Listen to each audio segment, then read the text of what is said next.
Hey guys, you're here for another instalment from Force 15. I'm actually going to turn this camera off because it's really dark, so I'm just going to keep it as this. My logo. I like my logo. I am talking to the guys on Skype as well at the moment. If you guys just see there, actually I'll present to you now. There we go. You can see I'm talking to the guys on Skype. There's Craig and Adam. They can't hear you, but I'm basically the middleman at the moment. I can hear them, but you can't hear them, and I can talk to you guys, but they never mind. I'm gonna dive too complicated.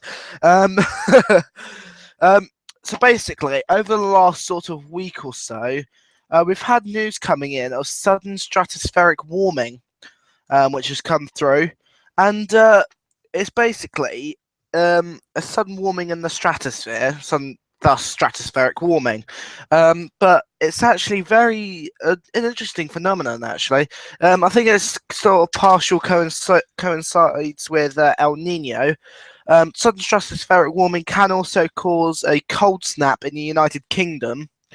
And it is freezing at the moment. I don't know how Craig's feeling up north at the moment. Pardon me, sorry. Well, we did have hills, snow hill balls. Yeah, Craig said they had snow and hail balls, really. What the hell are hail balls? Hail mixed with snow. Oh, Shaped like balls. apparently it's hail mixed with snow. So it's sort of frozen rain, sleet sort of thing.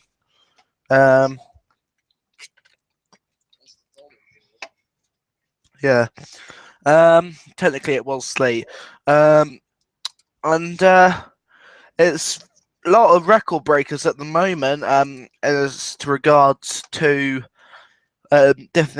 different things like the last Pacific hurricane season, having the most record high active season ever with tropical depressions.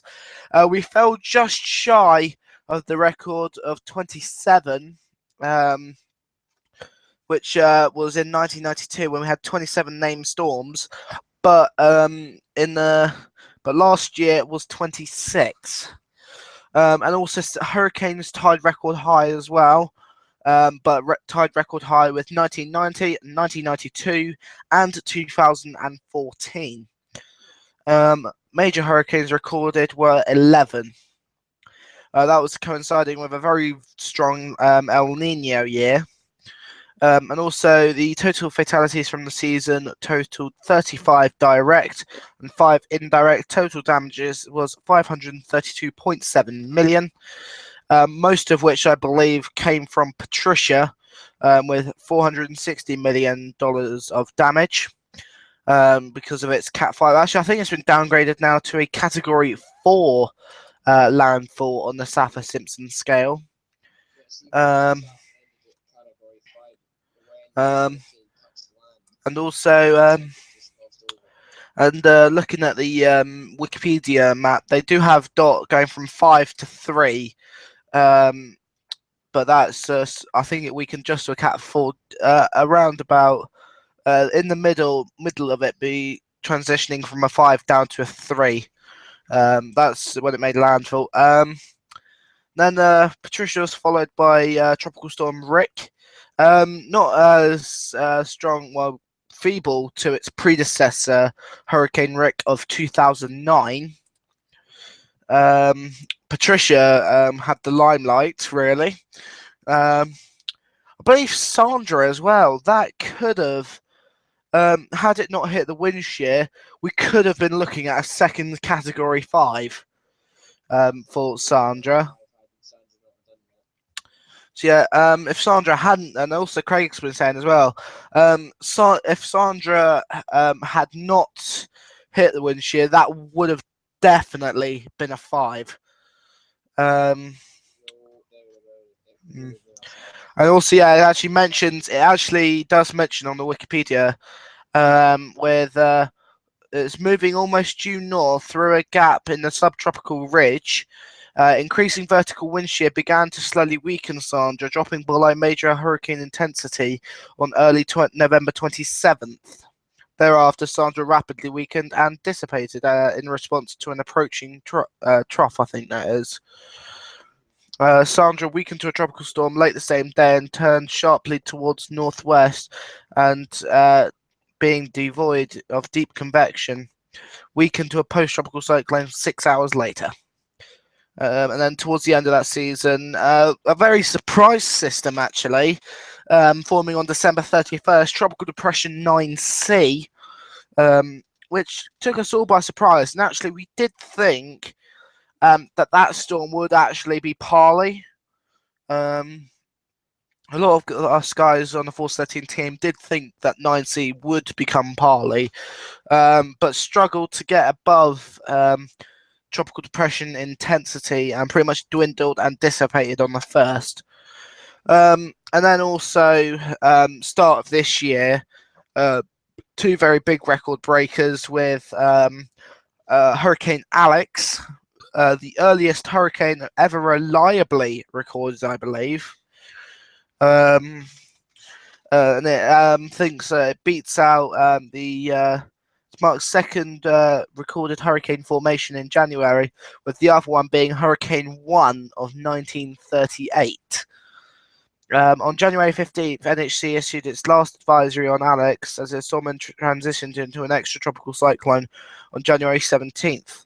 Alex was absorbed by another extratropical cyclone in the southern Labrador Sea. Alex was an interesting one. Started off as a windstorm just off the coast of the Bahamas, and actually intensified to a Category 1 equivalent as a windstorm. And then the storm, I believe, started to bring in some sort of convection and was put as a subtropical storm, and then became fully tropical just as it became a hurricane as well. Though I still think to this day at the moment that Alex was a sort of hybrid subtropical hurricane. Really, that's what I think about Alex at the moment. In the Pacific as well, Category 2 Hurricane Parley. That was a big surprise to us. Active at about the same time as Alex was. I think Parley formed first, and then Alex quickly followed on the 13th, with Parley forming on the 7th of January. And it was a massive surprise, really. It was quite far south, as you'd expect, just due to the storm, well, just due to the time of year, really. Very interesting, and one of the biggest record breakers, really, I think, with tropical systems, as in the earliest formation, really. I think it is possibly the earliest formation of a storm ever recorded worldwide. Because there's only 6 days before that, but I think there hasn't been any storms that have formed like on the 1st, 2nd, 3rd, 4th, 5th, or 6th. I don't believe there has been. I will confirm that and possibly put that into the next live event, and basically enjoy. But no, there's not really much else to talk about as regards to things at the moment. I'll look. Actually, the guys on the Skype call have just reminded me about the 2 Invest active in the South Indian Ocean. But actually, I believe one could have entered the Australian region, or is actually going out of the Australian region. Sorry. Well, okay. Okay. Invest 95S, currently located at 10.3 degrees south, 107.8 degrees east, with winds of 15 miles per hour and an air pressure of 10 millibars. And 94S is currently actually at a level intensity of a tropical depression. I believe it just needs to pick up some convection to be labelled a tropical depression. The storm's located at 16.5 degrees south, 92.9 degrees east, with winds of 35 miles per hour and an air pressure of 1,000 millibars. These updates are as of 1200 UTC on the 5th of March 2016. And the Westpac looks as though it could be picking up again, and that's the emphasis on the could. There's some sort of convection there. Possibly it's down to the southeast of Palau at the moment, just north of Papua New Guinea. It's literally on the equator, more or less. Move north away from the equator, possibly the Philippines could be looking at a tropical storm from what some of the models might have been indicating. Craig says I haven't been indicating anything, but if that storm picks up some convection and moves away from the equator, I could see that that sort of system there of disturbed thunderstorms possibly becoming a tropical storm, maybe a Cat 1. It's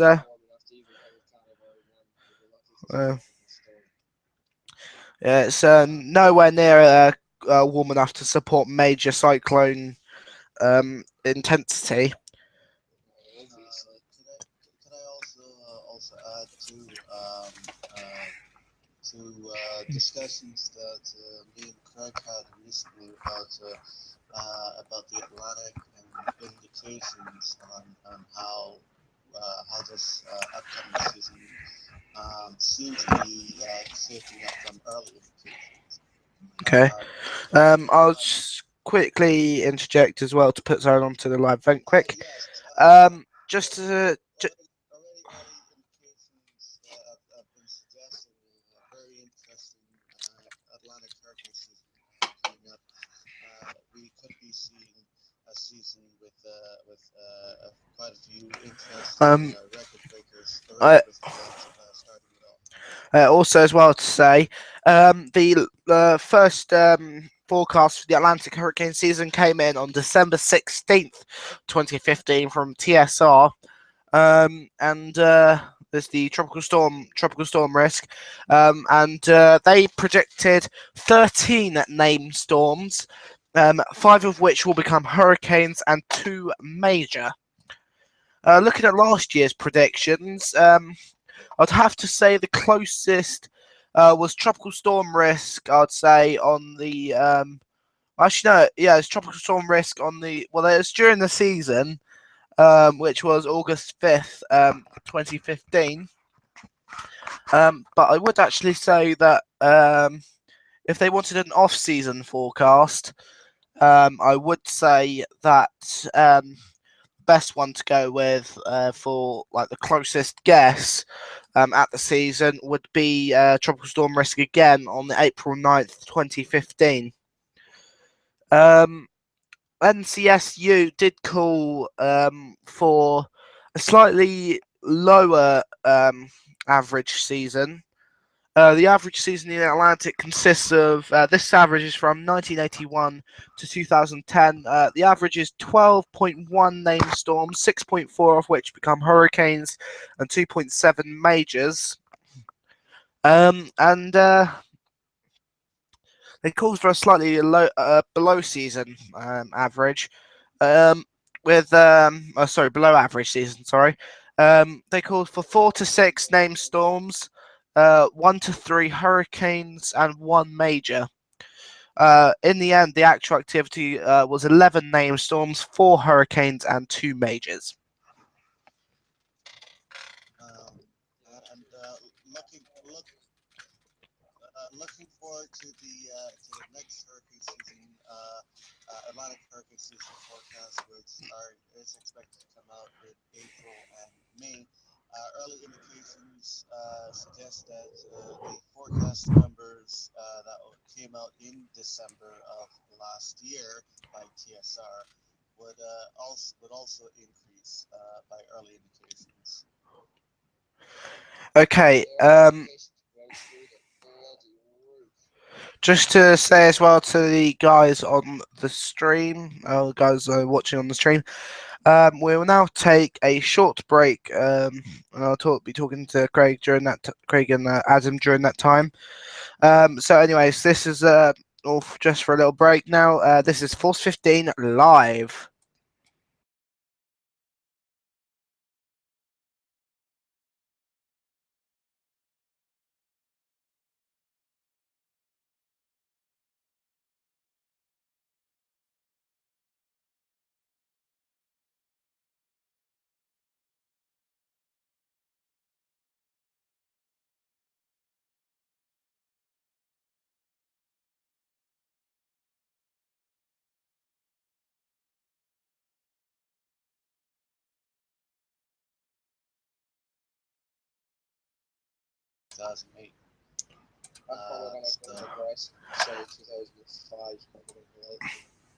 Yeah. Welcome back, guys. So we're now back. We're now back on the stream now, guys. And just looking back through the Atlantic season again as well for 2015. I didn't actually read much into this season. The total storms. It was an interesting season. I'd say below average, but interesting season. Um, it, well, actually, I would give that an average season. Actually, I'd say. Um, hang on, just double checking. Yeah, it was actually fairly close to average. It was fairly close. Um, no, actually, no. Sorry, Craig. It was just below. Saying quick. It's because with the activity, the average is 12.1 named storms, 6.4 hurricanes, and 2.7 majors. Going by the actual activity, it was just below average, with 11 named storms, 4 hurricanes, and 2 majors. Major hurricanes was just about on the money for an average season. Um, and But hurricanes was slightly lower, and same with named storms. Actually, hurricanes was major hurricanes was slightly lower, but just about on par. Um, and also a big talking point of the 2015 Atlantic hurricane season. I think all you guys have guessed what one it is. It's Hurricane Joaquin. Um, so yeah, the first 155. It was the first 155-mile-per-hour storm since that of Igor of 2010. Personally, I would say I'm sorry to say this, Craig, but personally, I would have said that Joaquin was a 5. I would have called 5. I would have called 5 really for Joaquin. No, I know Craig. I know the eye failed, but personally, I would have called that a 5. At least, I wouldn't have pushed any more than 160, but I would have said the storm was 160. I wouldn't pushed any more. Um,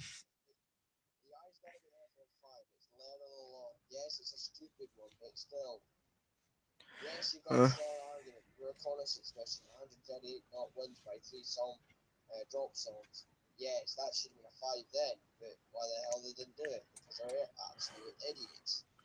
uh, um, that looks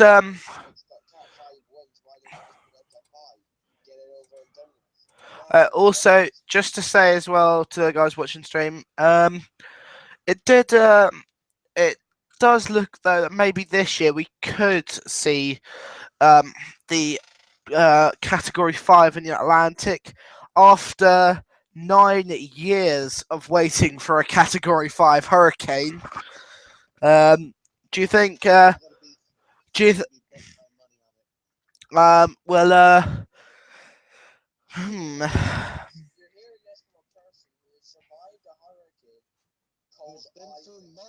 Who's been through multiple Category 5 hurricanes, and is currently in the country that is the hurricane capital of the Atlantic Basin.